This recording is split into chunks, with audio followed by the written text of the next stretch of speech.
Today's episode is sponsored by My Mission Journal from My Give Back Books. Clive, you went on a mission. How was your record keeping? Well, you remember Chemish, how he had one verse and then passed the record on to his brother? Yes? That's essentially how my record keeping was. Well, My Mission Journal is a tool designed to guide each missionary through their journal entries. What was day one like? What was my first ward like? What was the mission program look like? My Mission Journal is now available on Amazon, so check out our Facebook and Instagram for links.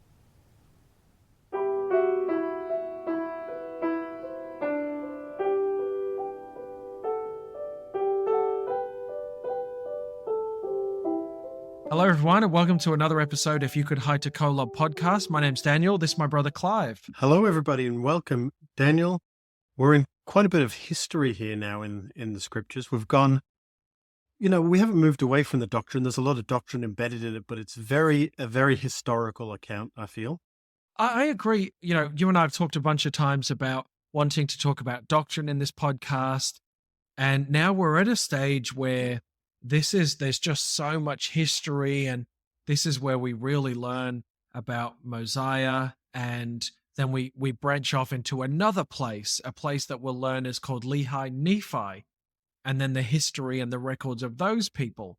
So it's really, really interesting.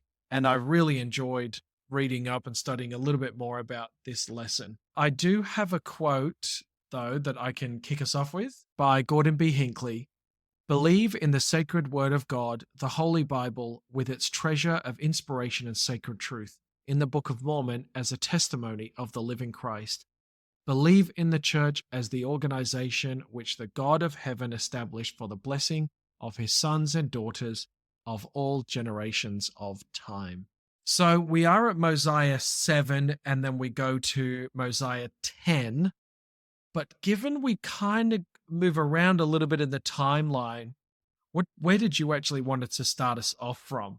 It's an interesting story that we're going to get to here. So basically, I just want to get into verse 1 of chapter 7, then let's talk about it a little bit. So King Mosiah, there's peace in the land. King Benjamin's dead now, and there's been, we're talking about Mosiah the second, like we talked about last week. There's Mosiah the first, then there's King Benjamin, then there's Mosiah the second. Now, Mosiah the second, he has this plan now that he's taken over. And he says here that he was desirous to know concerning the people that went and dwelt in the land of Lehi Nephi. Now, as you mentioned at the beginning, there's this new land that we're hearing of now called Lehi Nephi.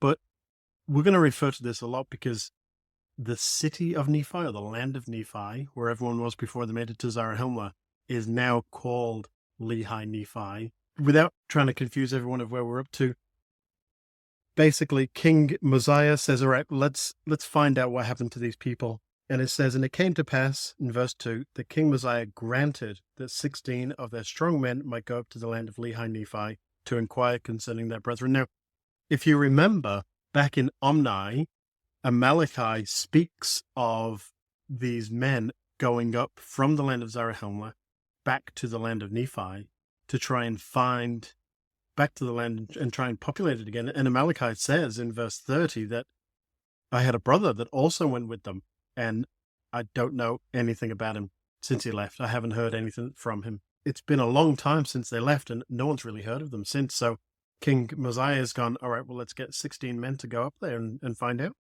Right. So the historical line is they were kicked out of the land of Nephi and they go up to the land of Zarahemla. At a point in time, they say, actually, we want to go back to the land of Nephi, and we want to go back and try and get at the land of our inheritance back.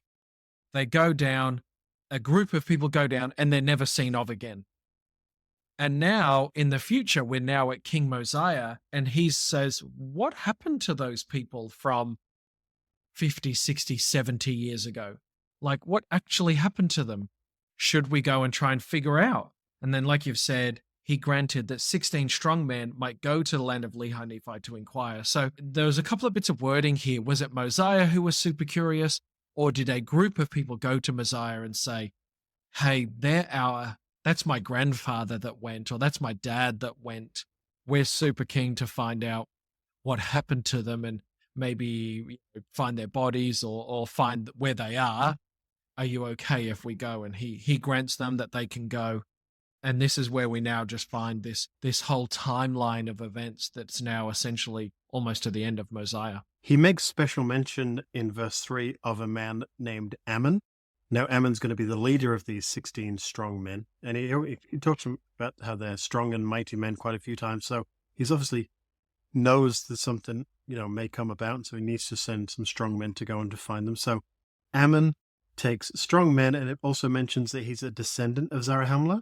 So he's never actually, him or any of his fathers before him, have been to Nephi before, to the land of Nephi before. This is a whole new place for them because Ammon is a descendant of Zarahemla.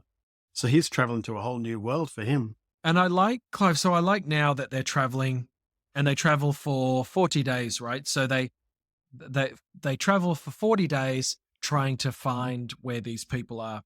And they kind of know somewhat of a direction. They don't really know where they're going. So did they do circles for a few days? Or was it actually 40 days walk? Now, I imagine when the people who originally left the land of Nephi to find a new city, they must have really gone very far away because they didn't want to be disturbed by the wicked people that had basically corrupted the land of Nephi. And these couple of verses here actually give us a bit of a clue. Like there's so many verses scattered throughout the Book of Mormon, give us a clue to the actual geography of the land. Because they've walked for 40 days, so obviously the land was quite significant that they could walk for 40 days without reaching the bottom or the top or the side or the other side. And so they go for 40 days and they find a hill. So verse 5, I'll read verse 5 and 6. And when they had wandered for 40 days, they came to a hill, which is north of the land of Shilom, and there they pitched their tents. And Ammon took 3 of his brethren, and their names were Amaleki, Helam, and Hem, and they went down into the land of Nephi. So just from a geography perspective here, there's a hill that's so big that they can see a city below it because they found this place. They don't know it's called Shilom, but you've got to remember here, Mormon is abridging these words. So Mormon's already read all of this text, and he knows that the land down there is called the land of Shilom. He knows that's where they're going. So they find this land, and then they know that it's in the land of Nephi. So what does that mean? Well, essentially, Nephi is like the county or the state. And within that county or state, there are suburbs. And one of the suburbs in the land of Nephi is called Shilom. And that's not a surprise. In 2nd Nephi, or Jacob, I think it is, the text talks about that in the land there was a place where the Ishmaelites, in the land of Nephi, there's a place where the Ishmaelites live, the Zoramites live, the Nephites live, and the Jacobites live. So the land of Nephi is a pretty big place, and there's cities in it. And one of these cities is Shilom. And so they're in Shilom, or they walk down to Shilom, and they're essentially arrested, right? They're arrested by the king's guards for a couple days. Yeah, that's right. Yeah, they go down there. I mean, they know what they're getting into because they can see. That's why Ammon only takes 3, which Amaleki, Helam, and Hem, we've heard their names before. But, again, I mean, it can be hard to understand the scripture sometimes, but these are completely different people. This is years and years later. But yeah, they go down, and the king and his guards, they arrest them, and they're arrested and sent in prison for 2 days. And it's interesting because, I don't know if that's a long time or a short time for the king, but the king comes out and he wants to speak with them because he's curious. He's curious to know who these people are. He meets them and he says, well, I am Limhi. I'm the son of Noah and the son of Zenith, who came up out of the land of Zarahemla to inherit this land. This is verse 9, which is the land of their fathers, who was made king by the voice of the people. So he's introducing himself here saying, this is who I am. This is where I've come from. And in verse 10 and 11, he explains to them that he's only keeping them alive because he's curious to know who they are. I desire to know the cause whereby you are so bold to come near the city walls. For this cause I have suffered that you should be preserved. It's interesting, right? So I was thinking they're in prison for 2 days and then they're brought before the king. Why were they in prison just for 2 days? Well, the problem they've got is that Limhi has this city, and we'll find out later that he's essentially in bondage from the Lamanites. But he wants to know who's actually crossing over into his town, into his territory. Is he under attack? Are these people spies? Why are they there? Well, if they're Lamanites, maybe they would have just been shot on sight, right? But they're not. How does he know they're not Lamanites? Well, they don't look like Lamanites. The Lamanites have got shaved heads. They don't wear clothes. They've just got a leather piece girded about their loins. They do not look like Lamanites. So Limhi, his guard is not fully up. He's genuinely interested in who these people are. If you're not Lamanites crossing over into my land, then who are you? Am I under attack from another group of people that I don't know about? Or more interestingly, are you people that I should be friends with? Are you friend? Are you foe? And so he doesn't have them killed. He wants to talk to them specifically. And so that's why he has them brought up. If they were Lamanites, if they were identified as Lamanites immediately, that would have been a whole different kettle of fish. He would have gone, oh my goodness, the Lamanites are spying on us. We are under attack. This is a drama. But he knows they're not. And so then Ammon is permitted to speak. You see in verse 12. And now when Ammon saw that he was permitted to speak, he went forth and he does three things. He first of all bows, then he recognizes the king as the king. So he says he bowed himself before the king. And he said, O king. So he recognizes the power and the majesty of Limhi. But then he very quickly turns. He says, I am very thankful before God this day that I'm alive and I'm permitted to speak with you, and I will endeavor to speak with boldness. So immediately Ammon, being a very faithful man, he bows before the king, shows respect, gives the king his kingly title, shows respect, but then actually turns it round and praises God. He doesn't praise the king. He praises God for allowing, he thanks God for allowing what this interaction is going on. So I thought that was just very interesting. And then, of course, he goes in and says, well, I'm Ammon and I'm from Zarahemla. Like I'm a descendant of Zarahemla and have come up out of the land of Zarahemla to inquire concerning our brethren whom Zeniff brought up out of the land. It's interesting because, as you mentioned, Clive, in verse 9, that Limhi says, I'm the grandson of Zeniff. And then Ammon goes, well, I'm here to find out what the go is with Zeniff. Where are the people that Zeniff brought? So this incredible, Ammon's been searching for 40 days, crosses over into this land, gets arrested, and actually finds the person that he's been looking for these 40 days. Limhi, he's excited. He's excited about this now. You know, his whole attitude changes. After throwing these guys in prison for 2 days, seemed quite bold with his speak. He then says in 14, it came to pass that after Limhi had heard the words of Ammon, he was exceedingly glad and said, now I know of a surety that my brethren who are in the land of Zarahemla are yet alive, and I rejoice on the morrow. So, yet not only is Ammon excited that he's found these people, they're still alive, Limhi is also excited that he's found these people, or these people have come to him and they're alive. And so all of these people they've found each other and they're in the same mind frame. They're both God-fearing people. They're humble now because of what they've seen. And it's interesting in verse 15 what Limhi says. He sort of explains his boldness, I suppose. He says, for behold, we are in bondage to the Lamanites and are taxed with a tax which is grievous to be borne. And now behold, our brethren will deliver us out of bondage or out of the hands of the Lamanites. So he's saying, we've been taxed and we're in bondage to the Lamanites, but you're here now. You can save us. You're here to save us. Is that send the rest? That's right. Yeah, exactly. And he says, and we will be their slaves, as in the Nephites. For it is better that we be slaves to the Nephites than pay tribute to the king of the Lamanites. That's how bad it is for Limhi.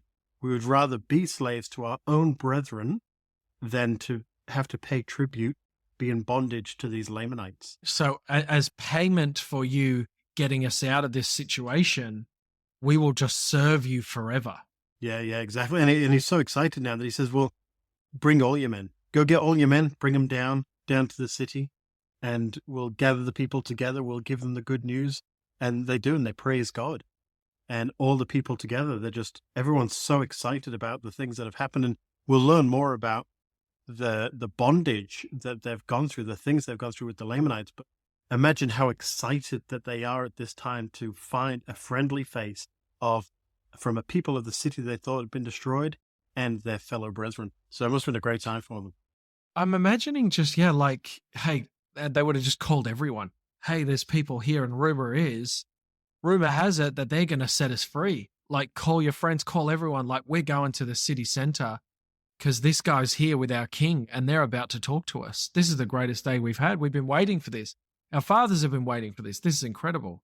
Clive, I like a little bit of the wording actually in verse 19. Therefore, lift up your heads and rejoice and put your trust in God, in that God who was the God of Abraham and Isaac and Jacob, and also that God who brought the children out of Israel, out of the land of Egypt, and caused that they should walk through the Red Sea on dry ground and fed them with manna that they might not perish. Like, they are just so stoked. They're just going for it with their words. And they stop, though, actually, to give a little bit of a history lesson. So they're talking to Ammon here with a little bit of a history lesson in verse 21. And ye are all witnesses this day that Zeniff, who was made king over this people, meaning the people who are in Shilom where they are, that Zeniff, who was made king over this people, he being overzealous to inherit the land of his father, therefore being deceived by the cunning and craftiness of King Laman, who having entered into a treaty with King Zeniff, and having yielded up into his hands the possession of a part of the land, or even the city of Lehi Nephi, and the city of Shilom, and the land round about. So they drop in here that, hey, this Zeniff guy who you're looking for, my granddad and the original king of this land, he didn't do us a massive favor. Like, we're in this issue, we're in this drama because of him. Like, he's the one that was overzealous. He could have had something, but actually our lives are a nightmare. And later on we'll learn in the next verse that everything you do, half of it, you've got to give to the Lamanites. That's how challenging it is. You've got 10 sheep, 5 of them are theirs.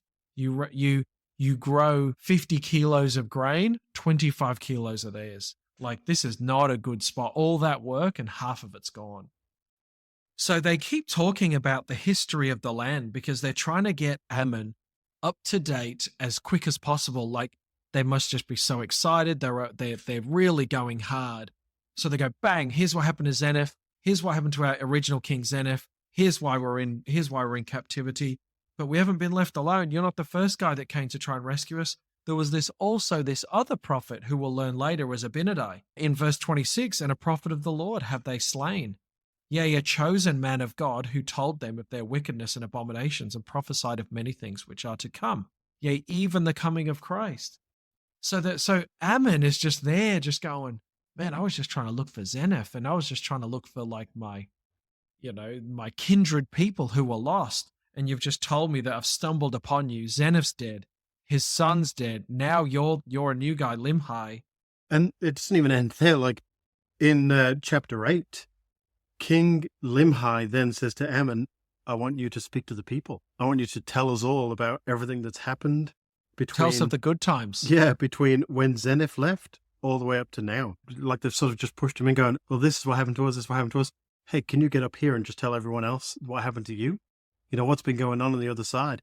And then, so Ammon does, and he talks about the things. But then he also says, it says in verse 3, rehearsed unto them the last words which King Benjamin had taught them, and explained them to the people of King Limhi, that they might understand all the words which he spake. So we've just read a lot of the things of King Benjamin, and it's, like we talked about last week, probably one of the most well-known speeches in the church. There's so much doctrine in there. Well, I've got a question for you here, and this is one that I was thinking about. So it says here, you've just mentioned it. What is the last thing? Well, the last thing is that King Benjamin gets the people to enter into covenant. Chapter 5 is the big covenant that King Benjamin has written out that the people have to all read and kind of sign to say, yes, they're part of the covenant. And then it goes into, and then King Benjamin kind of teaches them more things about how they should be kind to each other. Is that what he taught them? Did he, hey, obviously your God looks out for you massively. And yeah, we believe we're kind of God-fearing a little bit, but can we do what you're doing? Because obviously it's working for you. Yeah, I suppose, because yeah, like you said, they are God-fearing people. In verse 25 of 7, it just made me think of it. Looking back, it says, for this people had not fallen into transgression. So if they'd not fallen into transgression, the Lord would have not suffered that this great evil should come upon them. So they are God-fearing people. They know that the Lord will continue to bless them if they keep following the Lord's direction. but they didn't. They fell away. They've fallen into transgression and they've been humbled and they've turned themselves about. So they are God-fearing people. They do understand the doctrine. And as we'll read later on, there was great men, like you mentioned, Abinadi. So yeah, I suppose they do know the doctrine. So I guess it makes sense that, King Benjamin speaks about how they are great people and here's the things for salvation, but he does bring them to the covenant of God. And I suppose, Do you reckon he does? Perhaps. Do you reckon he does? Well, perhaps Ammon said, you are God-fearing people, so if you were to come under this covenant, we will help you. Or maybe not like that, but maybe sort of, you need to be part of the covenant people. I don't know. It's possible. I just find it, obviously Mormon has loads and loads of records of information about what happened with Ammon and King Limhi, but he's just abridging massively. So I just find it really interesting that he says specifically in chapter 8, verse 3, and he also rehearsed unto them the last words which King Benjamin had taught them. So obviously Mormon's going, I'm not going to write in what Ammon told them. I'm just going to tell you where to find it because it's already in here. Yeah, the last words because I've put it in. Yeah, you're right. So I just thought that interesting because if I think about the people of Limhi, are they now under covenant, signed up to Ammon's preachings, and kind of they're now all one force under God, and they're not fractioned. They're the same religion, So now we've got two groups of people separated by 40 days. We've got the people in Zarahemla who are worshipping the one true God, and now for possibly one of the first times ever, we've got the same doctrine and the same covenant-keeping people 40 days away now in the land of Shilom. There's almost two wards now, or two stakes, essentially. Well, that's right, because Ammon didn't say, all right, listen to what I have to say and then come with me and we'll protect you. Because in verse 4 and 5, once the things that were spoken of were over, the people went home. So they went back to their own homes. They didn't go, all right, let's all go with Ammon. It's like they've taken this covenant and then gone, okay, the Lord's with us. And then they feel safe enough to go home. So now they're like, okay, we're now all same team. By the way, I've got this incredible record that's gold, and I think it's 24 pages or something. We're now same team. You should see these national treasures that we've got. Like, we've got some records here. So, Clive, these plates, these records that they found, they haven't read them yet. They don't know what's on them. And so they really want to know what's on them. They've had them for a little while. They say to Ammon, can you read them? Can you translate it? Can you tell us what's on there? And he says, no, that he can't, but he knows someone who can. And that person is a prophet. That person is a seer. That person can read them. In verse 15, and the king said that a seer is greater than a prophet. And Ammon said that a seer is a revelator and a prophet also, a gift which is greater that no man have except he should possess the power of God. And so they've got these plates, and we don't hear or see about the plates now for a little while. And they end up being the book of Ether. So let's put them aside and let's pretend we don't know about them just yet. Only to say that at some stage, Limhi gets some records, says to Ammon, can you read them? He says no, and they just give up and move on. Right. And it makes sense that he can't read them because, they're written a long, long time ago when the language was different. So now Limhi starts, I guess, recounting the story about Zenith. Or This is the time when Mormon decides, well, now's the time to put the story of Zenith in there, because everything else that takes place after the story of Zenith sort of leads on. So we need to understand this story first of how it all came about. And so, Clive, this is back to exactly what you were talking about at the very start of the podcast. This is what Omni is referring to. So if you're reading this at home, if you go to Omni verse 28, I've got this written in my scriptures, Clive. This is what I think. I don't know if you agree, but I'll give it to you how I've got it. So in Omni verse 28, wherefore they went up into the wilderness. So this is those people who were driven out of the land of Nephi, went to Zarahemla, and then said, actually, no. The land of Nephi is ours. That's our inheritance. We are going to go back there.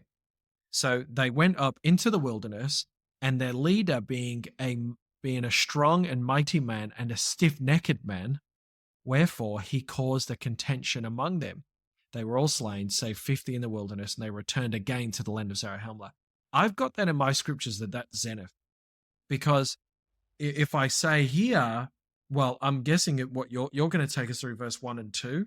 I've got in verse 28 in my scriptures that leader is Zenith. Yeah, well, that's right. But like I said, this is Amalekite just reciting the things that he knows. He knows that people went out, 50 came back because there was some kind of war. Then they went out later again. And that's all he knows about it. And so we do get this record. And yeah, Zenith, we learn that Zenith is a leader. And he does in verse 1, basically all the way to 3. Of chapter 9. It speaks of Zenith. Just, yeah, like you said, we're going to go back to the city of Nephi. Now, remember, the city of Nephi, the land of Nephi, huge city. They were told to flee it because of, wickedness, and the Lamanites were going to destroy it. So they were told to flee, but they had gold, they had silver, they had houses, they had shops, they had all these kinds of things. So Zenith's gone, well, I'm going to take the people, I'm going to go, and we're going to get this land back. So they go, and then that talks about in Omni how there was this contention. But what happens is Zenith and all the people there, they're on this hill, and they look down to the city, and they actually see that the Lamanites that are there are actually good people.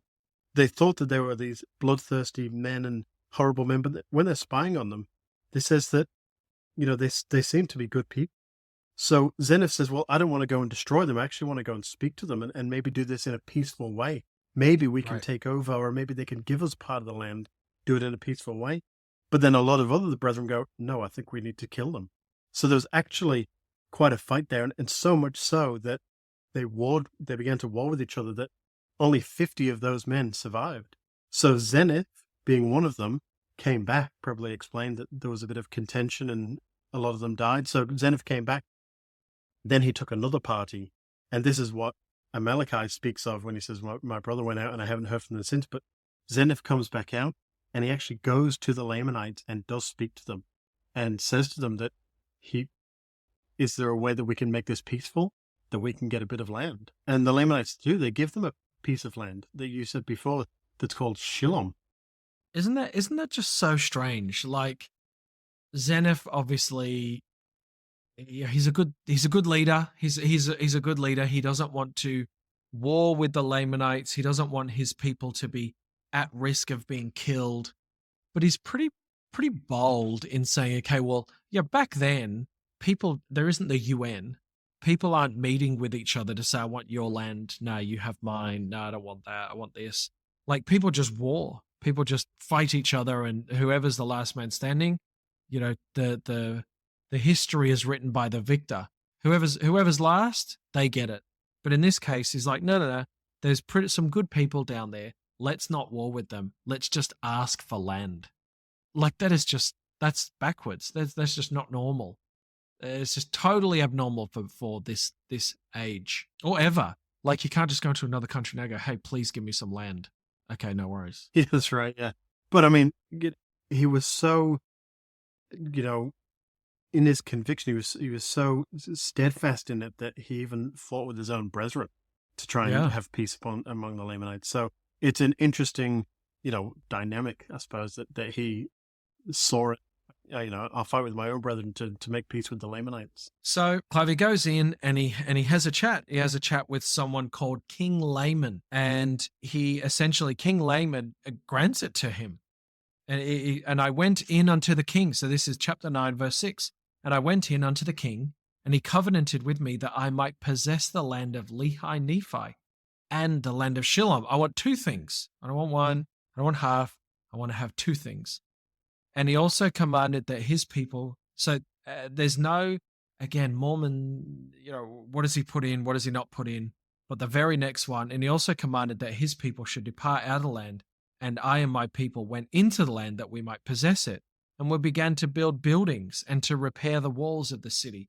Yea, even the walls of the city of Lehi Nephi and the city of Shilom. Through no big kind of conversations or persuasion, King Laman just goes, yep, you can have it. Whether he thought the land was no good, I'm not sure, or whether he starts to get a little bit like, oh, why did I get that so easy? But anyway, they go into the land, and they're there for 13 years, aren't they, before it starts, or they're 12 years before King Laman starts to get a bit uneasy.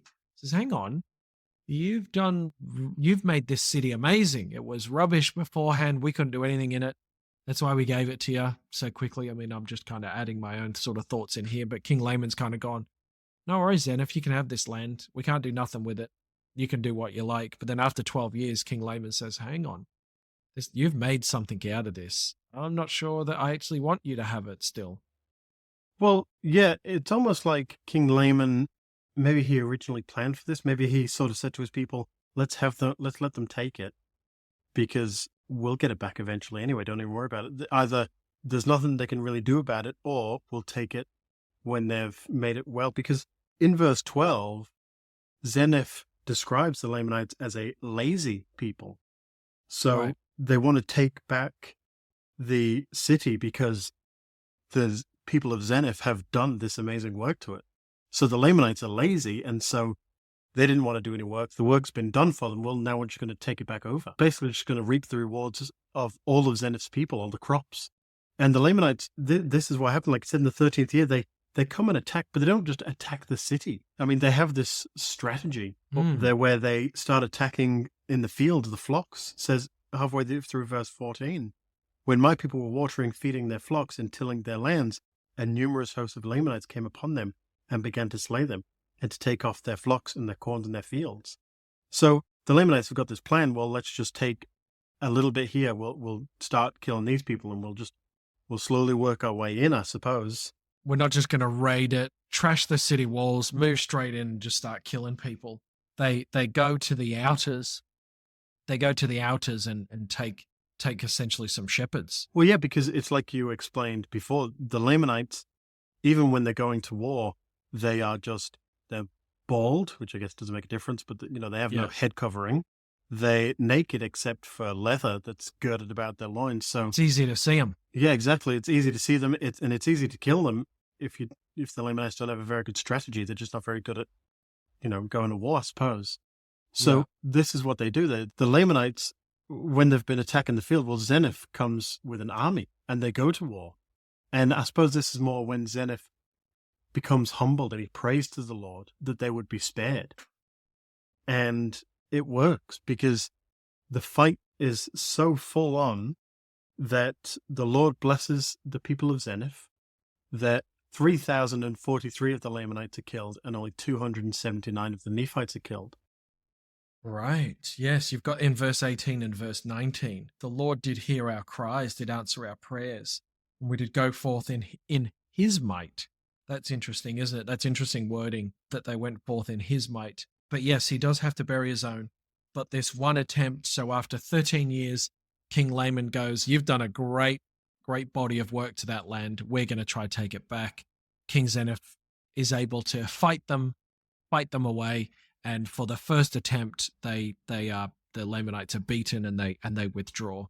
And then we move into chapter 10, and there's more wars, right? Yeah, there's more wars, but Zenith is sort of more military-minded, I suppose, now. He knows what to expect. So he makes weapons, and he has the people make weapons, and he posts guards around about the city, and he does such a good job that for another 22 years, there's peace in the land. So that's on top of the already 12 years that have passed into the 13th 13, year. wasn't it? Yeah, into the 13th year. And now another 22 years on top of that. So it's a long time that they've been there now. They've had peace. They're able to build this city. And I'm imagining that, Clive, to your point just then. So they've been there for 35 years. They didn't go, it wasn't just a wasteland of nothingness and they've had to start from zero. There was already buildings there. There was already roads there. There was already walls there. They were in a bit of disrepair. They had to get them back to a good standard. But the land was, they didn't start from nothing. Not like when Nephi first arrived or when the Lamanites pushed them out. There was already stuff for them to work on. And so now 35 years later, it's a pretty good place to be. The Lamanites have one crack, can't get it. And now after this total of them giving the land up for 35 years, they go, okay, we're going to have another go. But actually it's under a different king, right? King Laman, who first entered the agreement with Zenith, dies. I think that's in verse 6. Here, it's in verse 6. And it came to pass that King Laman died, and his son began to reign in his stead, and he began to stir his people up into rebellion against my people.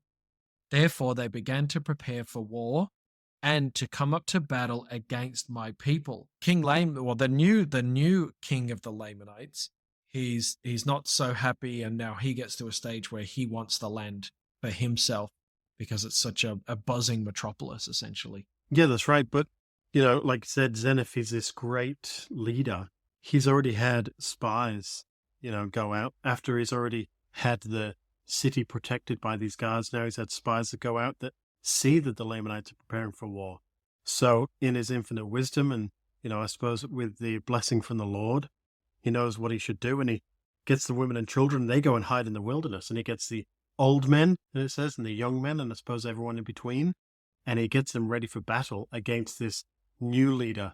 Not sure if it mentions who the new leader is. Maybe it does in the next few chapters, but this new leader of the Lamanites that come and want to battle with them. Yeah, Xenoph basically tells us that, like you explained, the way they are, you know, they're not really well prepared for battle. And he goes into explain, or at least it's explained to us, why the Lamanites are the way they are. And we've read, you know, through the years or through the few chapters and books that the Lamanites have been lied to, but it really gets into it here.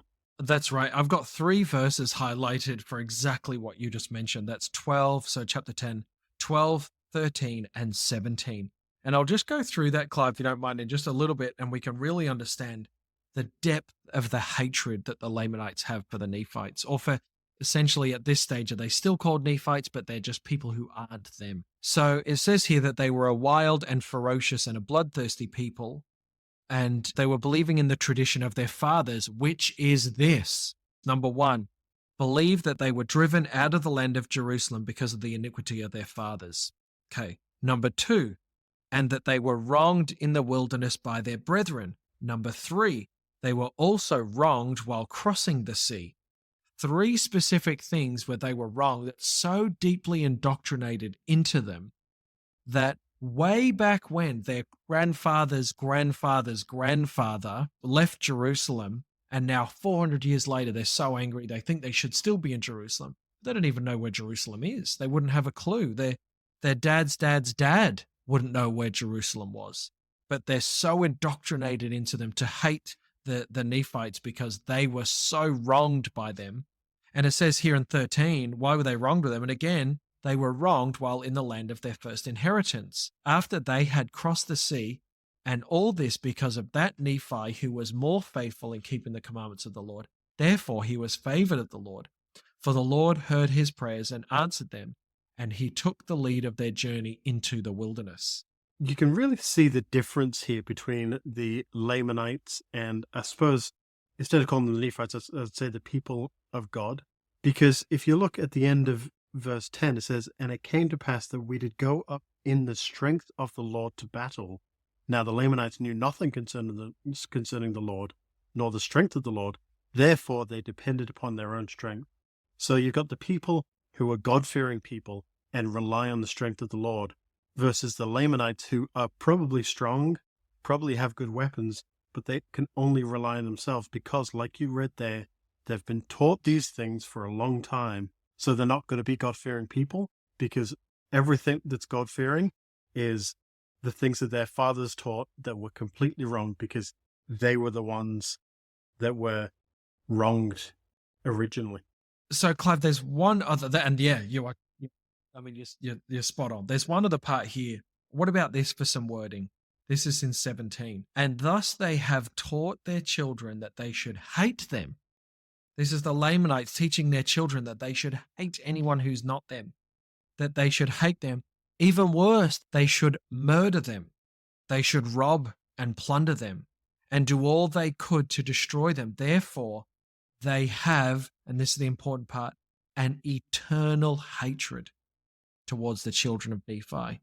Eternal hatred? Eternal? I mean, who's our grandfather or grandmother from 400 years ago? I wouldn't have the foggiest. But these people, it's so indoctrinated into them that those people from all those years ago were so wronged that now you should hate them as well. Like that, and that's just how you live. Like you just live that way. It's just crazy to think about to me. I agree. It's very much how could you hate somebody for something that you truly don't really understand? How can you be so dark in your heart that you'll believe the traditions of your fathers and just decide that, well, I'm not going to follow anybody because of the things that I've been taught a long, long time, 400 years ago, like you said. You know what just came to my mind back then? Remember when at the end of Second Nephi, when Lehi is blessing all the children, and he blesses the children of Laman and the children of Lemuel, and he specifically says something to them like, your sins aren't going to be on you. They're going to be on your father, because that's how you've been taught. That's a lot to put on Laman and Lemuel. 400 years later, people are still hating things because of Laman and Lemuel. And Lehi blesses all of those people and say, well, essentially, you don't know you don't know any different. That's just how you've been taught. Now, hundreds of years later, all of this ill will is still all riding on Laman and Lemuel's decisions. Like, it's a big deal. It is. Clive, I think that's it, right? Next week, we're going to keep going with this record. This record, by the way, goes from chapter 9 to chapter 22, and then a little bit more later on. Is that right? Yeah. Then it talks about a little bit of Alma as he's getting on, and then it gets back into the present time. So there's a lot. So we're reading this record from Zenith down, and eventually we'll circle back to I think we get back to Limhi. So it's we'll talk about King Noah, and I think we're talking about Abinadi as well. So that's going to be really, really interesting. But just this whole historical journey I'm just finding fascinating to look at and to talk about. Have you got a quote to end the episode on? I do, actually. I was thinking about, as you said, the generations and generations and how it affects.